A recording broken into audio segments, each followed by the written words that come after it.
بسم الله الرحمن الرحيم الحمد لله رب العالمين وإلهكم إله واحد لا إله إلا هو الرحمن الرحيم. أعوذ بالله السميع العليم من الشيطان الرجيم من همزه ونفخه ونفثه. بسم الله الرحمن الرحيم. الحمد لله. آج ہم 19ویں پارے کی تلاوت سماعت فرما رہے تھے. اس پارے میں 3 صورتیں ہیں جو ہم نے سنی ہے الحمدللہ. سورۃ الفرقان مکمل ہے، سورۃ الشعراء مکمل ہے اور سورۃ النمل کا آغاز ہو رہا ہے.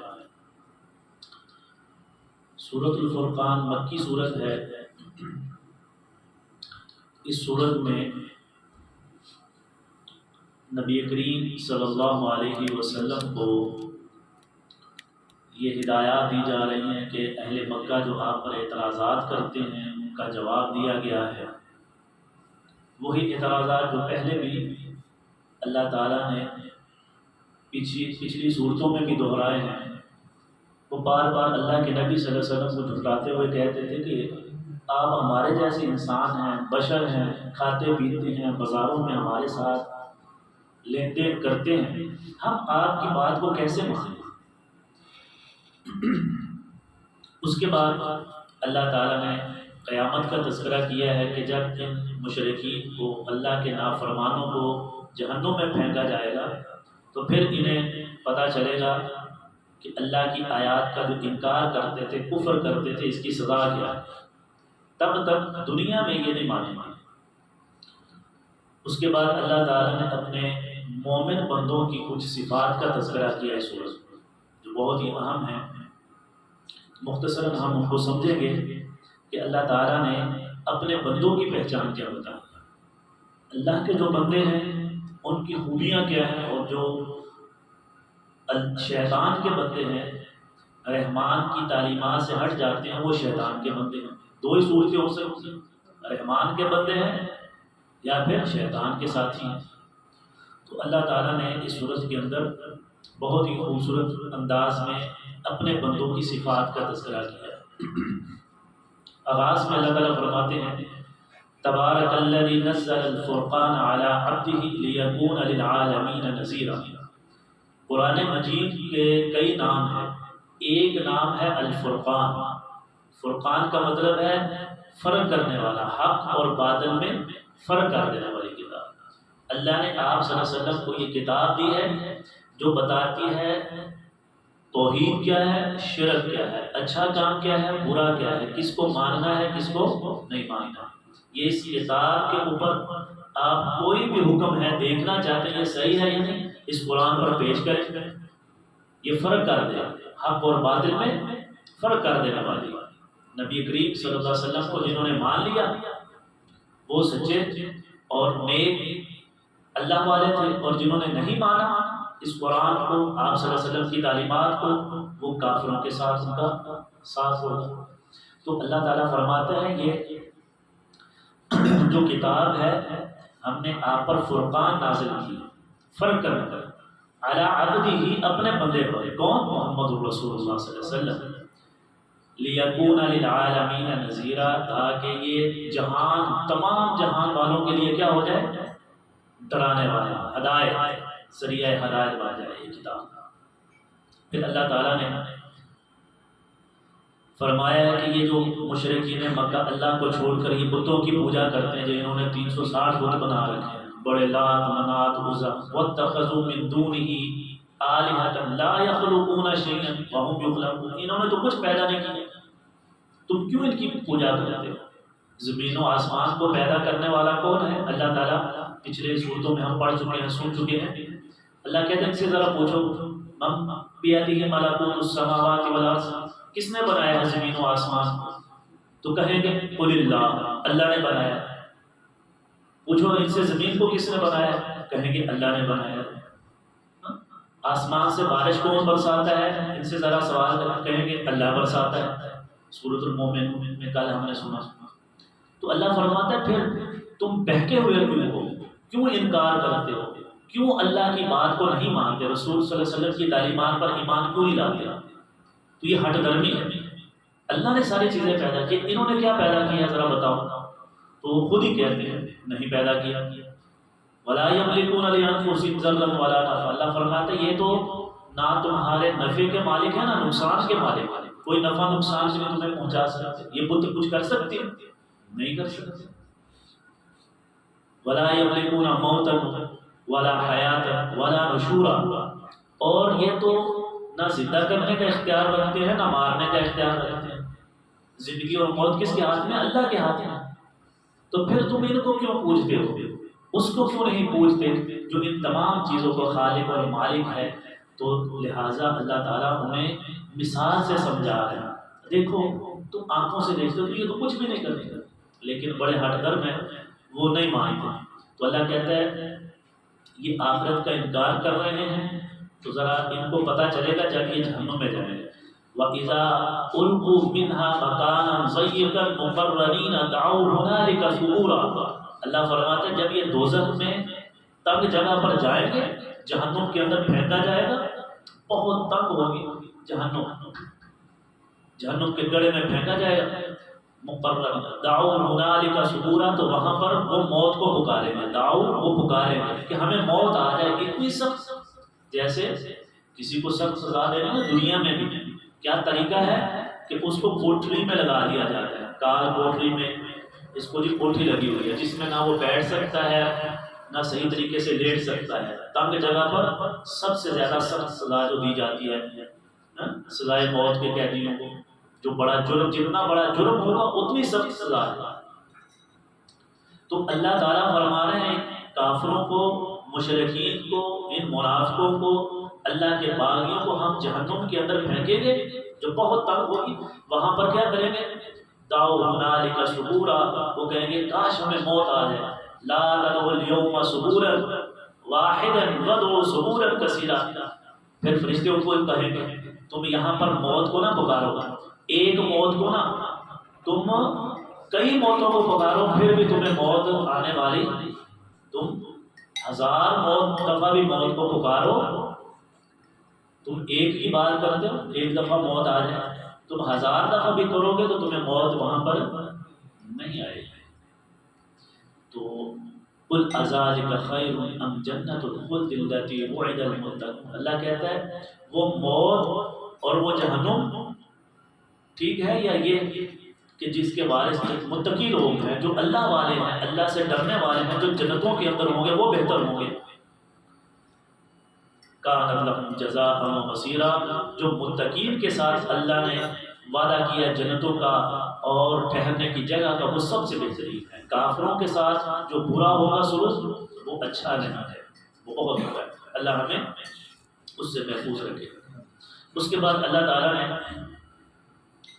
اپنے نبیوں کا، اپنے بندوں کا جو تذکرہ کیا ہے، مومن نیک بندے، مختصراً وہ ہم دیکھتے ہیں وہ کون سے ہیں۔ اللہ تعالیٰ ہمیں وہ صفات اپنانے کی توفیق عطا فرمائے، اگر ہمارے اندر وہ ہے اللہ کا شکر ادا کریں، اور اگر ان میں سے کوئی ہے نہیں ہے تو ہم وہ صفات آ کے ہم اللہ کے مقرر بندے بن سکیں۔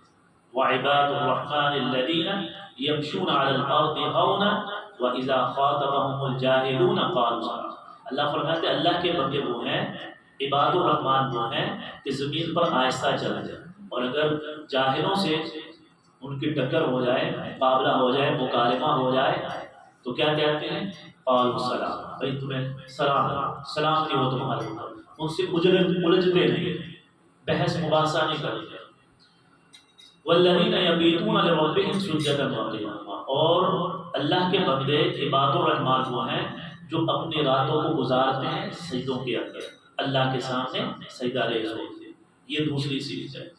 والذین یقولون ربنا اصرف عنا عذاب جہنم، عباد الرحمن کی تیسری صفت یہ ہے کہ وہ اللہ سے یہ دعا کرتے ہیں یا اللہ ہمیں جہنم کے عذاب سے محفوظ کر، جہنم سے ہمیں بچایا جائے، تو جہنم سے پناہ مانگنی یہ اللہ کے نیک بندوں کی صفات میں سے ہے۔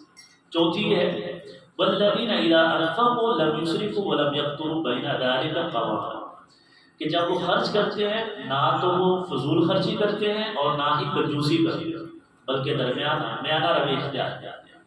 یہ چوتھی صفت ہے عباد الرحمان کی۔ لیکن ہم کیا کرتے ہیں؟ پیسہ آ جائے تو اڑا دو بس، دنیا کی آسائشوں کے لیے نہیں، خرچ بھی کرنا ہے، اللہ کے راستے میں خرچ کریں، اچھے کاموں میں خرچ کریں۔ اور یہ بھی نہیں ہے کہ روپیہ پیسہ آ جائے، اللہ مال دولت دے تو آپ خرچ ہی نہ کریں، نہ اللہ کے راستے میں دینا، اپنے آپ پر خرچ کریں، بیوی بچوں پر۔ ایک میانہ روی کے ساتھ خرچ کرنا یہ مومنوں کی صفات ہے۔ پانچویں صفت والذین لا یدعون مع اللہ الہ آخر، وہ اللہ کے ساتھ شریک نہیں ٹھہراتے، شرک نہیں کرتے، توحید کے اوپر رہتے ہیں، اللہ کے ساتھ کسی اور کو پکارتے ہیں۔ اور چھٹی ہے ولا یقتلون النفس التي حرم اللہ الا بالحق، وہ ناحق کسی کو قتل بھی نہیں کرتے، ناحق قتل نہیں کرتے ہیں، بلکہ قتل اس کو کریں گے الا بالحق، حق سے مراد یہ ہے قتل کے بدلے قتل ہے، وہ بھی کون؟ جو حق میں وقت ہے، جو عدالت ہے۔ اگر کسی نے قتل کیا ناحق کسی کو پکڑ کر ایسے مار دینا، جیسے آج کل ہم نے چھوٹی سی لڑائی جھگڑا ہوا دوسرے کی جان لے لے، یہ مومن کی صفات نہیں، یہ اللہ کے بندوں کا کام نہیں، یہ شیطان کے بندے۔ ساتویں صفت کیا ہے؟ والذین لا یشہدون الزور، ساتویں صفت عباد الرحمان کی ہے کہ وہ جھوٹی گواہی نہیں دیتے، ان سے جب گواہی طلب کی جائے تو سچی گواہی دیتے ہیں، جھوٹ کے اوپر غلط کاموں پر وہ گواہ نہیں بنتے۔ اور جب ایسا کوئی معاملہ ہو جائے وَإِذَا مَرُّوا بِاللَّغْوِ مَرُّوا كِرَامًا، اگر کوئی غلط کام دیکھتے ہیں تو وہاں سے وہ عزت کے ساتھ چلے جاتے ہیں۔ یہ 8 منٹ کی نشانی ہے۔ 9ویں کیا ہے؟ وَالَّذِينَ إِذَا ذُكِرُوا بِآيَاتِ رَبِّهِمْ لَمْ يَخِرُّوا عَلَيْهَا صُمًّا وَعُمْيَانًا، کہ اللہ کے بندے عباد الرحمان کی 9ویں نشانی یہ ہے کہ وہ اللہ کے احکامات کے اوپر آنکھیں بند کر کے، کسی نے کوئی بتایا تو اسی کے پیچھے لگ پڑے نہیں، بلکہ سوچ کر سمجھ کر دیکھ کر پڑھ کر پوری تحقیق کے ساتھ جو اللہ اس کے رسول کی بات ہے اس کے اوپر سر تسلیم خم کرتے ہیں۔ وہ ہر کسی کی سنی سنائی بات پر آنکھیں بند کر کے اندھا اعتماد نہیں کریں گے۔ مومن اللہ کا بندہ وہ ہے جو پوری بصیرت کے ساتھ، جیسا کہ اللہ تعالیٰ نے پچھلی سورت میں ہم پڑھ چکے ہیں سورۃ یوسف، قل هذه سبیلی ادعو الی اللہ علی بصیرۃ انا ومن اتبعنی، اللہ کے راستے کی طرف بلانا ہے، اللہ کے راستے کی طرف آنا ہے تو اعلی بصیرت، پوری سوچ سمجھ کر۔ نماز بھی پڑھنی ہے، نبی کریم صلی اللہ علیہ وسلم نے کیا فرمایا ہے؟ نماز پڑھو تو پوری توجہ کے ساتھ اللہ کی طرف ہونی چاہیے کہ میں کیا پڑھ رہا ہوں۔ مومن یہ نہیں ہے کہ نماز پڑھے اور غافل، آپ صلی اللہ علیہ وسلم نے فرمایا جو غفلت میں نماز پڑھتا ہے وہ منافق۔ وَإِذَا قَامُوا إِلَى الصَّلَاةِ قَامُوا كُسَالَىٰ، وہ کسل مندی میں مومن کی یہ شان ہے۔ مومن پورا جو ہے توجہ کے ساتھ، بصیرت کے ساتھ، سوچ سمجھ کے ساتھ نماز پڑھتا ہے کہ میں کیا کہہ رہا ہوں، کس کے سامنے کھڑا ہوں۔ تو مومن بندوں کی نشانی ہے کہ وہ اللہ کے احکامات کے اوپر اندھے بہرے ہو کر عمل نہیں کرتے، سوچ سمجھ کر پڑھ کر کرتے ہیں۔ 10ویں ہے والذین یقولون ربنا هب لنا من ازواجنا وذریاتنا قرۃ اعین واجعلنا للمتقین اماما، وہ اللہ سے یہ دعا کرتے ہیں کہ یا اللہ ہمیں اولاد دے تو نیک متقین کی امام، کہ اللہ سے مانگتے ہیں، اولاد مانگے، رزق مانگے، کوئی بھی چیز، یا اللہ وہ جو ہمیں تیرے قریب کر دے، ایسی نہ ہو کہ جو ہمیں تیری یاد سے غافل کر دے، وہ اولاد ہو چاہے وہ مال ہو۔ اللہ تعالیٰ نے کیا فرمایا ہے؟ انما اموالکم و اولادکم فتنہ، وہ کون سی اولاد اور مال فتنہ ہے؟ جو اللہ سے ہمیں دور کر دے وہ فتنہ ہے، اور مال اور دولت اگر اللہ کے قریب کرتی ہے تو پھر وہ فتنہ۔ بعض لوگوں کے پاس پیسہ مال دولت آ جائے تو کیا ہے؟ اللہ کو بھول جائے، نہ نماز کا خیال ہے، نہ روزے کا، نہ حج، نہ زکوٰۃ کا، اور عیاشیوں کے اندر لگ پڑتے ہیں۔ تو بندہ مومن کی یہ شان ہے، اولاد آ جائے تو فخر کرتا ہے، غرور کرتا ہے، تکبر میں آ جاتا ہے، میرے اتنے بیٹے ہیں، میری یہ جائیداد ہے، یہ میرا خاندان ہے، بڑا نسب ہے میرا۔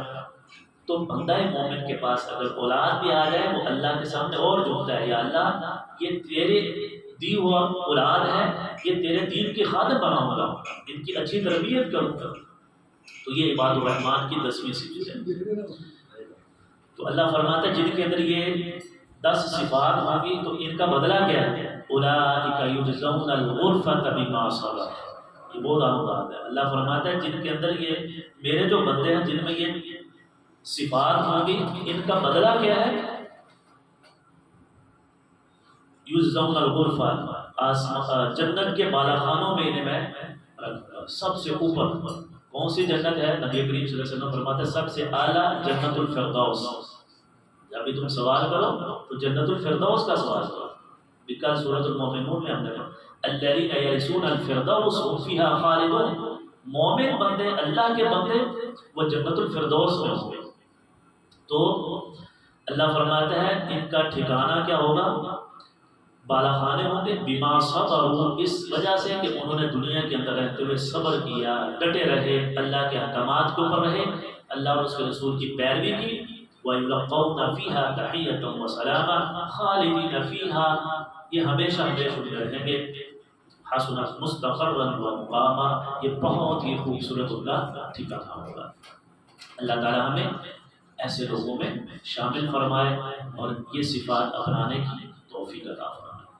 اگلی سورۃ الشعراء ہے، اس میں آغاز میں اللہ تعالیٰ نے حضرت موسیٰ علیہ السلام کا واقعہ بیان کیا مختصر، پھر حضرت ابراہیم علیہ السلام کا ہے کہ کس طرح وہ اپنے قوم کو دعوت دیتے ہیں توحید کی اور بتوں کی دعوت سے، بتوں کی عبادت سے روکتے ہیں، اس کا تذکرہ ہے۔ قوم عاد کا تذکرہ ہے، قوم شعیب کا تذکرہ ہے، قوم ثمود کا تذکرہ ہے۔ تو سب نبیوں نے یہی حکم دیا کہ ہم وما اسألکم علیہ من اجر، ہم تم سے کچھ نہیں چاہتے، بس ہم یہ چاہتے ہیں کہ تم اللہ کی عبادت کرو، اللہ کے ساتھ شریک نہ ٹھہراؤ۔ ہمارا تم سے اور کوئی مطالبہ، تم سے مال نہیں چاہتے، ہمارا اجر ان اجری الا علی اللہ، ہمارا اجر تو اللہ کے پاس ہے، ہم تم سے کچھ نہیں چاہتے، کوئی ہم تمہارے سے مفاد نہیں چاہیے، ہمیں اپنا کوئی فائدہ نہیں، بس یہ ہے کہ اطیعوا اللہ، اطاعت کرنی کس کی؟ اللہ کی کرنی، اللہ کے حکم کو ماننا ہے۔ تو اللہ تعالیٰ نے ان کا تذکرہ کرتے ہوئے آغاز میں نبی کریم صلی اللہ علیہ وسلم کو فرمایا ہے تلک آیات الکتاب المبین، یہ جو آیات ہیں یہ کتاب مبین کی آیات ہیں، واضح۔ اے محمد صلی اللہ علیہ وسلم آپ کا کام کیا ہے؟ لعلک باخع نفسک علی اللہ یکون مؤمنین، کیا آپ اپنے آپ کو ہلاکت میں ڈال دیں گے کہ یہ ایمان ہی لے کر آ جائیں؟ آپ کا کام ہے ان کو پڑھ کر سنا دینا ہماری آیات، آپ اپنے آپ کو پریشان نہ کریں۔ نبی کریم صلی اللہ علیہ وسلم بڑے پریشان ہوتے تھے، دعوت دیتے تو وہ آگے سے آپ صلی اللہ علیہ وسلم کو کبھی مجنون کہتے، شاعر کہتے، دیوانہ کہتے، طائف کے میدان میں آپ صلی اللہ علیہ وسلم کو پتھر مارے، تو آپ صلی اللہ علیہ وسلم کو قتل کرنے کی سازشیں بنائیں۔ آپ صلی اللہ علیہ وسلم جب انہیں دیکھتے کہ اتنی دعوت کے باوجود یہ مانتے نہیں ہیں، ظلم کرتے ہیں آگے سے مجھے، تو آپ صلی اللہ علیہ وسلم پریشان ہو جاتے، بڑے رنجیدہ ہوتے، پریشان۔ تو اللہ نے فرمایا محمد صلی اللہ علیہ وسلم آپ پریشان ہو، کیا آپ اپنے آپ کو ہلا کر بیٹھیں گے؟ تو آپ کا کام ہے ان کو سنا دینا، بس اگر ہم چاہیں تو ہم سب کو مسلمان مومن کر دیں۔ ان نشاء ننزل علیہم من السماء، اگر ہم چاہیں تو ہم آسمانوں سے ان کے لیے آیاتن کوئی نشانی اتار دیں، معجزہ کر دیں، ان کو دکھا دیں، فَظَلَّتْ أَعْنَاقُهُمْ لَهَا خَاضِعِينَ، تو وہ اس کے سامنے جھک جائیں گے، عاجز آ جائیں گے، انکار کی کوئی گنجائش نہ ہے۔ لیکن ہمارا یہ کام نہیں ہے کہ ہم زبردستی ان کو کریں، ہم نے تو ان کو سیدھا اور الٹا دونوں راستے بتا دیے، اِنَّا هَدَيْنَاهُ السَّبِيلَ إِمَّا شَاكِرًا وَإِمَّا كَفُورًا، ہم نے سیدھا راستہ بتا دیا ہے، اب ان کے اوپر چھوڑ دیں یہ کس کو اختیار کرتے ہیں، یہ اب ان کی مرضی ہے، یہ ہدایت کے راستے پر چل پڑے یا گمراہی کے راستے پر۔ تو اگر گمراہی کے راستے پر جائیں گے تو اس کا ٹھکانہ جہنم ہے، ہم نے بتا دیا ہے، آپ کا کام ہے بتا دینا، وما علینا الا البلاغ، آپ کا کام ہے پہنچا دینا، آپ پریشان نہ ہوں۔ اگر یہ مومن مسلمان نہیں ہوتے تو آپ صلی اللہ علیہ وسلم کو تسلی دی گئی ہے۔ ابتدائی آیات میں پھر اللہ تعالیٰ نے مختلف قوموں کا تذکرہ کیا، حضرت موسیٰ علیہ السلام کا ذکر کیا کہ محمد صلی اللہ علیہ وسلم دیکھو حضرت موسیٰ نے دعوت دی، نہیں مانے تو کوئی بات نہیں، جو ایمان لے آئے اللہ نے ان کے اوپر انعامات کیے، جنہوں نے نہیں مانا فرعون سمیت ان کو سمندر میں غرق کر دیا۔ پھر اللہ تعالیٰ نے حضرت ابراہیم علیہ السلام کا تذکرہ کیا کہ انہوں نے کتنی اپنے قوم کو دعوت دی، ان کا باپ جو ہے نا وہ ایمان نہیں لے کر آیا، تو پریشان ہونے کی بات نہیں لائے تو ہم ان کو بھی جہنم میں پھینکیں گے۔ تو اللہ تعالیٰ نے پھر اسی دوران میں جنت اور دوزخ کا کچھ اللہ تعالیٰ نے نقشہ کھینچا ہے کہ جو نیک لوگ ہوں گے وَأُزْلِفَتِ الْجَنَّةُ لِلْمُتَّقِينَ، جنت پرہیزگاروں کے لیے وہ بہت قریب ہے۔ اس روز جنت میں پرہیزگار ہوں گے۔ وَبُرِّزَتِ الْجَحِيمُ لِلْغَاوِينَ، اور جو دوزخ ہے وہ گمراہیوں کے سامنے لائی جائے گی، جو اللہ کے باغی ہیں گنہگار ہیں، دوزخ ان کے سامنے کر دی جائے گی۔ وَقِيلَ لَهُمْ أَيْنَ مَا كُنْتُمْ تَعْبُدُونَ، اللہ کہے گا کہاں ہیں آج وہ، ذرا بلاؤ ان کو جن کی تم عبادت کرتے تھے، اللہ کو چھوڑ کر جن کی عبادت کرتے تھے بلاؤ ان کو۔ من دون اللہ هل ينصركم او ينتصرون، بلاؤ کیا وہ تمہاری آج مدد کریں گے؟ سامنے جہنم کو دیکھیں گے اور پھر کوئی نظر نہیں آئے گا، وہ بڑے بڑے جو انہوں نے بنائے ہوئے تھے اپنے معبودان باطلہ وہ دیکھیں گے، کوئی نظر نہیں آئے گا۔ فَكُبْكِبُوا فِيهَا هُمْ وَالْغَاوُونَ، اللہ کہتا ہے پھر ہم ان کو اوندا منہ اس جہنم میں گرا دیں گے۔ وَجُنُودُ إِبْلِيسَ أَجْمَعُونَ، اور ابلیس شیطان اور اس کے جتنے قریبے ہیں سب کو اللہ جہنم میں ڈال دے گا، جو کافر ان کو اللہ ڈالے گا۔ قَالُوا وَهُمْ فِيهَا يَخْتَصِمُونَ، وہ آپس میں لڑیں گے ایک دوسرے سے۔ تَاللَّهِ إِن كُنَّا لَفِي ضَلَالٍ مُبِينٍ، وہ کہیں گے اللہ کی قسم ان شیطان نے ہمیں سیدھے راستے سے ہٹا دیا۔ ایک دوسرے کے اوپر تان کریں گے، وہ کہے گا تم نے گمراہ کیا، وہ کہے گا تم نے کیا، وہ ایک دوسرے کو۔ اِذْ نُسَبِّحُكَ بِرَبِّ الْعَالَمِينَ وَمَا أَضَلَّنَا إِلَّا الْمُجْرِمُونَ، تو اللہ فرماتا ہے ہم نے نہیں گمراہ کیا مگر مجرموں نے انہیں گمراہ کیا۔ فَمَا لَنَا مِن شَافِعِينَ، اس دن کوئی شفاعت کرنے والا نہیں ہوگا، ان کی سفارش کرنے والا نہیں ہوگا، اللہ کے عذاب سے کوئی بچانے والا نہیں ہوگا۔ پھر آگے اللہ تعالیٰ نے حضرت نوح علیہ السلام کا ذکر کیا ہے کہ کس طرح انہوں نے اپنی قوم کو دعوت دی۔ 950 سال حضرت نوح علیہ السلام نہیں مان لے کر آئے، اللہ نے سب کو تباہ کر دیا۔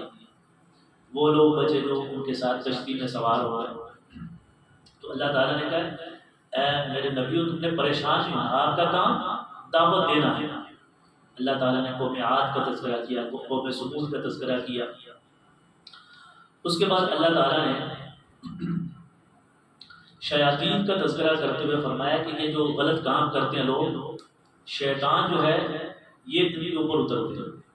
هل انبئکم علی من تنزل الشیاطین تنزل علی کل افاک اثیم، شیطان کس کے اوپر اترتا ہے؟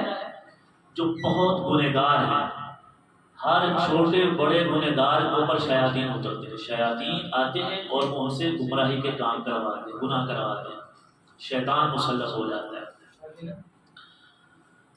وَالشُّعَرَاءُ يَتَّبِعُهُمُ الْغَاوُونَ، اور شعراء جو سنی سنائی باتوں کی پیروی کرنے والے ہیں۔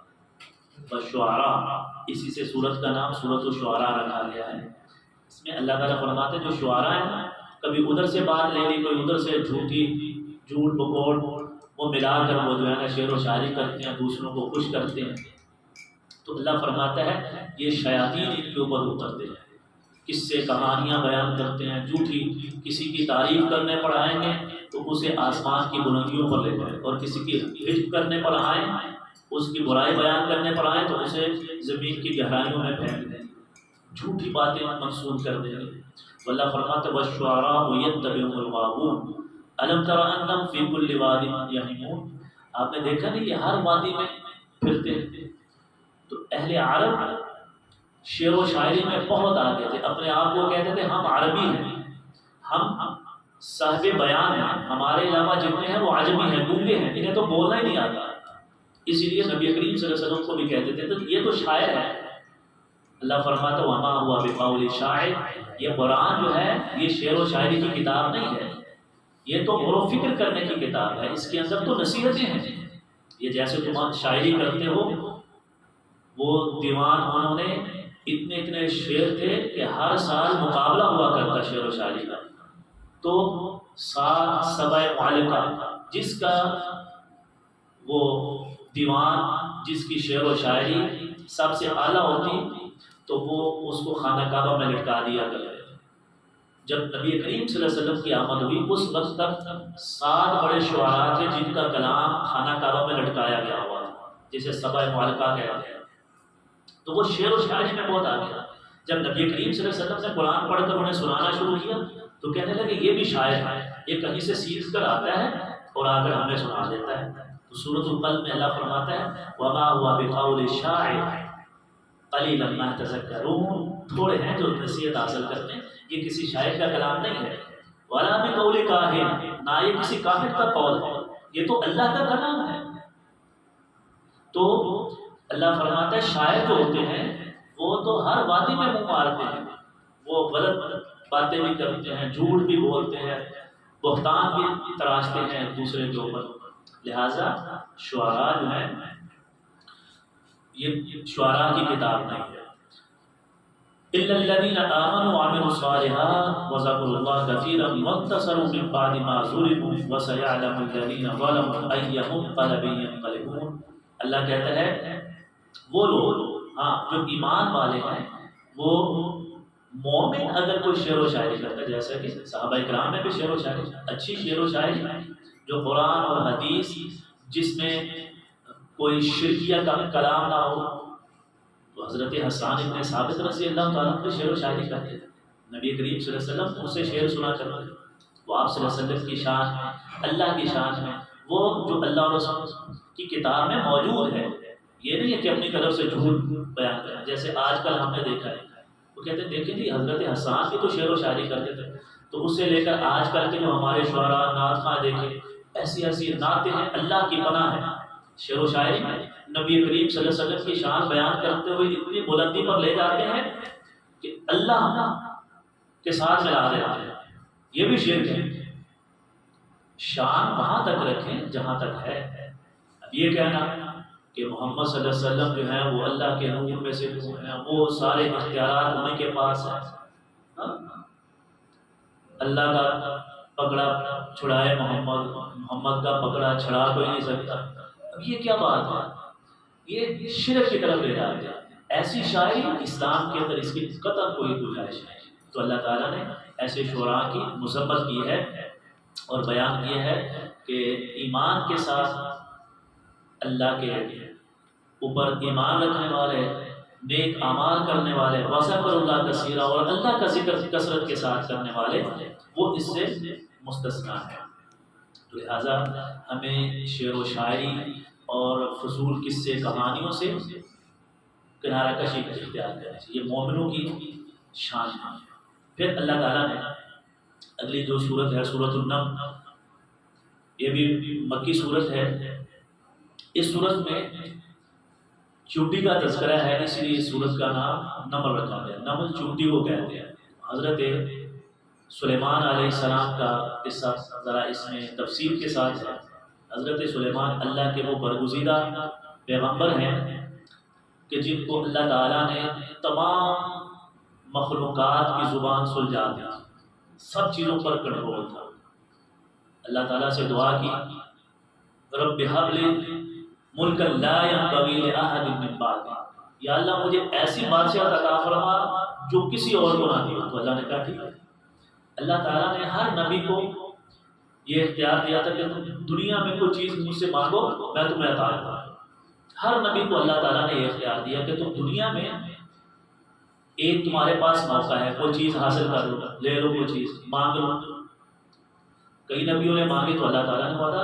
حضرت سلیمان علیہ السلام نے کہا یا اللہ مجھے بادشاہت ایسی عطا فرما جو کسی کو نہ ہو. اللہ نے کہا ٹھیک ہے.